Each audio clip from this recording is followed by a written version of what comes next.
Good morning दोस्तों, मैं कुश कुमार सरल एग्जाम के यूट्यूब चैनल पे आपका स्वागत करता हूं। दोस्तों लेकर आए हैं 16 अगस्त से बनने वाले 10 करंट अफेयर के महत्वपूर्ण प्रश्न जो आपकी सभी प्रकार की परीक्षाओं के लिए इम्पॉर्टेंट हैं। और सभी दोस्तों से निवेदन है कि इस क्लास को ज़्यादा से ज़्यादा लोगों तक शेयर करें, सब्सक्राइब करें। और जो भी पुलिस से संबंधित स्टूडेंट इस क्लास को देखते हैं उनसे एक रिक्वेस्ट है कि उनके लिए हम कल से लगभग 3 महीने का जो पिछला करंट अफेयर है उसकी क्लास हम ला रहे हैं। कम से कम 5-6 दिन का जो भी समय है आप करंट अफेयर उसको देख लीजिएगा, तो कम आपके जो भी 10-15 क्वेश्चन आते हैं उसमें से आपको ज़्यादा से ज़्यादा मिलने की उम्मीद होगी। ठीक। और ये क्लास अभी तक बंद इसलिए थी क्योंकि ये जो चैनल है मेरा, इसमें कुछ टेक्निकल इशू आ गया था जिस वजह से क्लास में ऐड नहीं आ रहा था। ठीक। तो इसका भी इशू दूर हो गया है, तो आज हम इसीलिए क्लास लेकर आए हैं। और क्लास का हम पहला प्रश्न चालू करते हैं। करंट अफेयर का प्रश्न है हमारा, किस राज्य के बेताल टेकड़ी में भारत का पहला मीथेन खाने वाला बैक्टीरिया मीथेनोट्रॉक्स की खोज हुई है? तो इसके ऑप्शन है मध्य प्रदेश, झारखंड, उत्तराखंड और नीचे है डी ऑप्शन में महाराष्ट्र। तो फिलहाल इसका राइट आंसर यही होगा, डी ऑप्शन महाराष्ट्र में इसकी खोज हुई है। और अब इसके बारे में बताएं डिटेल आपको। तो हाल ही में शोधकर्ताओं ने भारत में स्वदेशी मीथेनोट्रॉप्स, इसका नाम दिया गया क्योंकि ये मीथेन खाता है, का उपयोग करने वाले बैक्टीरिया का पहला संवर्धन को अलग किया और निरूपण किया। तो Maharashtra association for the cultivation of science Agarkar research institute के शोधकर्ताओं ने परिसर में भारत के धान के खेतों, और आपको पता होगा कि जो मीथेन गैस है धान के दलदली भूमि में या जुगाली करने वाले पशुओं में या पुराने कुओं में, ऐसे जगह पे मीथेन गैस का उत्पादन होता है। तो इसके बारे में और एक मिनट, आर्द्रभूमि स्वदेशी मीथेनोट्रॉप्स संस्कृतियों को अलग करके और उनका निरूपण करके एक महत्वपूर्ण सफलता हासिल की है। यह मीथेनोट्रॉप्स, जिसे मीथेन खाने वाला खीरा कहते हैं, ठीक, और जाति वृंतिक रूप से अद्वितीय तथा विश्व में अन्यत्र इसका रिपोर्ट या संवर्धन नहीं किया गया। तो भारत ऐसा खोजने वाला पहला देश बन गया है। तो ये इम्पॉर्टेंट है क्योंकि इसमें पहला स्थान है इसका खोजने में। और नेक्स्ट हमारा प्रश्न बनता है, हिंद महासागर में 3 समुद्री संरचनाओं का क्या नाम रखा गया है? इसका नाम बदला गया है। तो इसके ऑप्शन है कल्पतरु, बी ऑप्शन अशोक, सी है चंद्रगुप्त या डी सभी। तो 3 नाम बदले गए हैं, तो तीनों यही नाम इसके दिए गए हैं। कल्पतरु, ये मौर्य वंश से संबंधित तीनों राजा थे। तो हिंद महासागर में 3 समुद्री संरचनाओं का नाम अशोक, चंद्रगुप्त और कल्पतरु रखा गया। मौर्य वंश के शासकों के नाम पर अशोक, सी माउंट और चंद्रगुप्त रिज का नाम रखा गया है। ठीक। कल्पतरु रिज तीसरी संरचना है जिसके लिए हाल ही में अंतर्राष्ट्रीय हाइड्रोग्राफिक संगठन IHO और यूनेस्को के अंतर सरकारी महासागरीय आयोग IOC ने भारत द्वारा मूल रूप से प्रस्तावित नामों का सम्मानित किया। ठीक। और आपको पता होगा हिंद महासागर कहाँ पड़ता है। तो भारत का ये, जैसे ये मैंने मैप बना दिया है, ये भारत का। ठीक। तो जो हिंद महासागर पड़ता है, ये जो नीचे का भाग है, यहाँ पे श्रीलंका है, आपको पता है। तो ये श्रीलंका और भारत के बीच के जो एरिया है सब, ये मन्नार की खाड़ी, ये पाक जल संधि जिसे बोलते हैं। और इधर पड़ता है इस साइड में, क्योंकि इधर महाराष्ट्र है, मतलब गुजरात है, महाराष्ट्र, गोवा, केरल, तमिलनाडु। ठीक। तो यहाँ पे जो ये समुद्री एरिया है ये पड़ता है अरब सागर, क्योंकि इधर सऊदी अरब कंट्री है। और इधर का जो भाग है ये वेस्ट बंगाल पड़ेगा, तो इसे बंगाल की खाड़ी नाम कर दिया गया। और ये जो भाग है ये नीचे वाला, तो इसे हिंद महासागर की संज्ञा दी गई। तो यहीं जो ये बदला हुआ है इसका नाम यहीं पे है। ठीक। तो और इसके बारे में आगे बता दें, तो हाल ही में नामित त्रिमूर्ति की खोज राष्ट्रीय ध्रुवीय महासागर अनुसंधान केंद्र NCSLR गोवा के समुद्री वैज्ञानिकों द्वारा की गई। और ये हिंद महासागर के दक्षिण पश्चिमी भारतीय रिज क्षेत्र में स्थित है। ये अंतर्राष्ट्रीय शोधकर्ता के एक अंतर्राष्ट्रीय शोध कार्यक्रम के तहत आयोजित किया गया था। और नेक्स्ट हमारा प्रश्न है, किस राज्य के शिवपुरी जनपद में पंचायत के देश की पहली PM जनमत कॉलोनी का निर्माण हुआ? ऑप्शन इसके हैं, ए है गुजरात, बी है राजस्थान, मध्य प्रदेश, सी है और डी बिहार। तो जो शिवपुरी है ये फिलहाल मध्य प्रदेश में पड़ता है। तो यहीं की जो पंचायत है इसको PM जनमत कॉलोनी का निर्माण यहीं पे हुआ है। और इसकी पूर्ण डिटेल हम बताएं तो मध्य प्रदेश की शिवपुरी जनपद पंचायत में देश की पहली पीएम जनपद कॉलोनी का निर्माण हुआ है। प्रधानमंत्री नरेंद्र मोदी द्वारा प्रधानमंत्री आदिवासी न्याय अभियान के शुभारंभ के 23 दिन के भीतर शिवपुरी में पहला मकान बनकर तैयार हुआ है। ठीक, और देश का पहला पीएम जनमत आवास शिवपुरी ब्लॉक की कलोथरा पंचायत के भागचंद आदिवासी को मिला। पूरी डिटेल आपको पढ़ना जरूरी है, क्योंकि एग्जामिनर आजकल ऊपर ऊपर नहीं पूछता है, इसके अंदरूनी जगह जो भी है कलोथरा है और ये भागचंद ये सब पूछ सकता है। और मध्य प्रदेश के कुल 1,13,433 जनमत आवास स्वीकृत हुए यहाँ के लिए।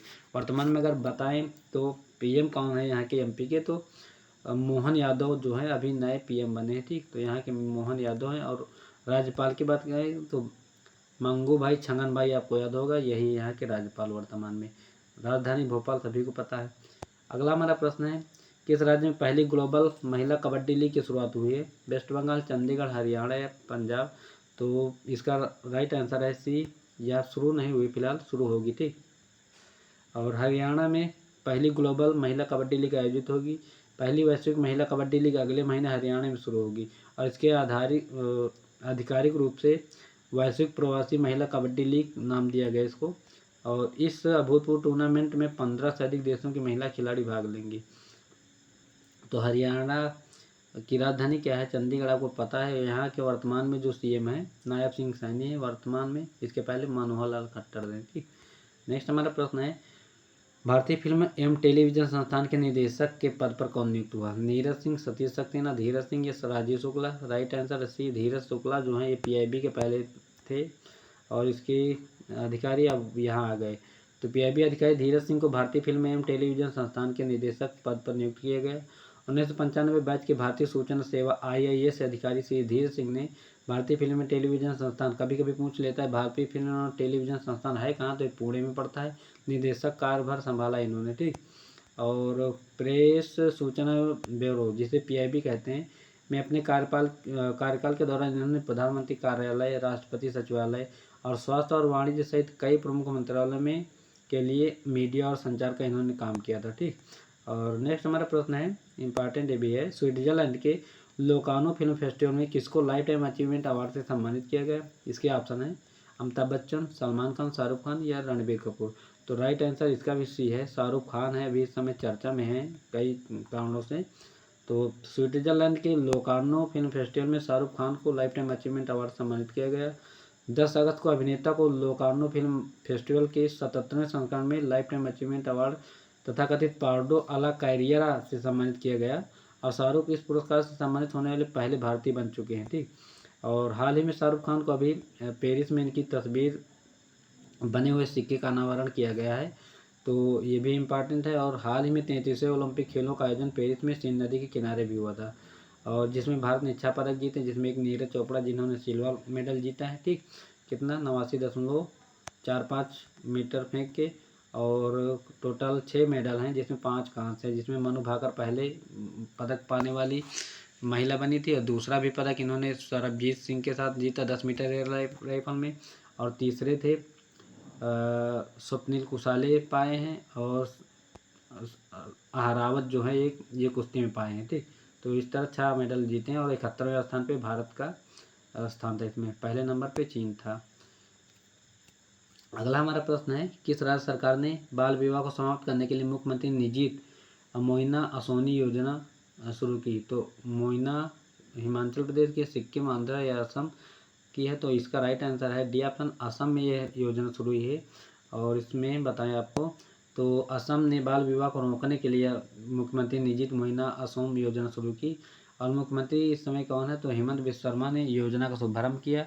मुख्यमंत्री निजीत मोइना असोनी योजना के तहत क्या होगा, 11वीं से लेकर स्नातकों तक छात्राओं के बैंक अकाउंट में हर महीने 1000 से 2500 रुपये भेजे जाएंगे। ठीक, और योजना में लगभग 10 लाख छात्राओं को शामिल किया जाएगा और पहले साल में इस पर 300 करोड़ रुपए खर्चा दिए जाएंगे। और हाल ही में असम राज्य में देश का 43वां यूनेस्को धरोहर मोइदम मतलब शामिल किया गया, तो ये भी इम्पॉर्टेंट है। ठीक, और हाल ही में भारत में कितने रामसर आदिभूमि घोषित हुई है? 2, 5, 6 या 3? तो 3 अभी आज ही की डेट में घोषित हुई है कल। तो इनके नाम बता दें, तो भारत में तमिलनाडु में नंजरायण पक्षी अभ्यारण्य एक है, काजू वैली पर 6 अभयारण्य और मध्य प्रदेश में तवा जलाशय को नए रामसर स्थलों की सूची में शामिल किया गया है, जिसमें कुल संख्या बढ़कर अब कितनी हो गई 85, और इसके पहले 82 थी और 3 ये बढ़े 85। तो 82 में वाले जो हैं 2 अभी बिहार के शामिल हुए पिछले महीने। और केंद्रीय पर्यावरण वन एवं जलवायु परिवर्तन मंत्रालय ने बिहार में नकटी और नागी, ये भी याद रखना इंपॉर्टेंट है, 5 अभयारण्यों को रामसर सम्मेलन में शामिल किया गया है। ये इंपॉर्टेंट प्रश्न बनेगा तब जब आपकी शिक्षक भर्ती बिहार की लगेगी तब। तो अंतर्राष्ट्रीय महत्व के नवीन आद्यभूमि के रूप में अधिसूचित किया गया। अब आपको बता दें रामसर है कहाँ, तो रामसर जो नाम दिया गया है ये ईरान में है और 2 नदियों के बीच में है, ठीक। वही भूमि है, आर्द्रभूमि है, जो पहाड़ों के बीच में है और नदियाँ, हाँ सॉरी, पहाड़ों के बीच में। तो वहीं रामसर समझौता हुआ था 1971 में, और 2 फरवरी को आर्द्रभूमि दिवस भी मनाया जाता है इसी के उपलक्ष्य में, ठीक। तो तभी से ये सिस्टम चलता है कि आर्द्रभूमि को संरक्षण या बचाव किया जाए। तो दोनों स्थल मानव निर्मित हैं और बिहार के जमुई जिले में झाझा वन क्षेत्र में पाए जाते हैं, जो भी बिहार के हैं। और बिहार में अब 3 रामसर साइट हो गए। पहला जो यहाँ बना था बेगूसराय जिले में कांवर झील जो है, जिसे 2020 में रामसर साइट घोषित किया गया, अब ये अभी घोषित हुआ है। तो अगला हमारा प्रश्न है, भारतीय सेना अपनी दूसरी परमाणु पनडुब्बी का क्या नाम है जिसको लॉन्च किया है? INS विक्रांत, INS विक्रमादित्य या सिंधुरक्षक और INS अरिघात। तो इसका राइट आंसर है डी ऑप्शन, अरिघात को अभी लॉन्च किया है भारत ने। तो गोवा शिपयार्ड ने इसको बनाया है। भारतीय नौसेना अपनी दूसरी परमाणु पनडुब्बी INS अरिघात लॉन्च की है।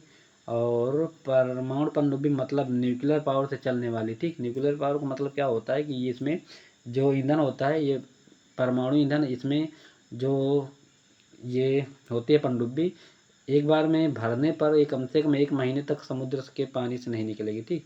और अंदर ही अंदर चलती रहेगी। और जो ऐसे होता है तेल वगैरह से चलती, तो इनको शायद 10 दिन 15 दिन के लिए चलती है समुद्र के अंदर, फिर अपना कोई भी आएगा बंदरगाह वहाँ पे फिर ईंधन भरते तब जाते हैं, और इसमें आपको बार बार निकलने की ज़रूरत नहीं पड़ेगी। और ये अरिहंत क्लास की न्यूक्लियर पावर सबमरीन होगी। सन 1934 में रॉयल इंडियन नेवी की शुरुआत हुई थी, इसकी स्थापना हुई, और इसके वर्तमान में दिनेश कुमार त्रिपाठी नए वो महानिदेशक बने नेवी के। नेक्स्ट हमारा प्रश्न है, किस राज्य ने छात्रों के सैनिटरी नैपकिन खरीदने के लिए नगद राशि देने वाला पहला राज्य बना है? राजस्थान, उत्तर प्रदेश, मध्य प्रदेश या झारखंड। तो इसका राइट आंसर होगा सी, जो मध्य प्रदेश है, सैनिटरी नैपकिन खरीदने के लिए लड़कियों के लिए योजना शुरू किया है। और यह हर महीने नहीं, साल में 300 रुपये इनके खाते में आ जाएंगे इसके लिए।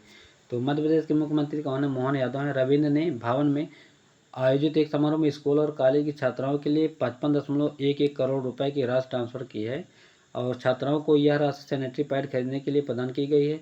मध्य प्रदेश ऐसा करने वाला पहला राज्य बना, ठीक।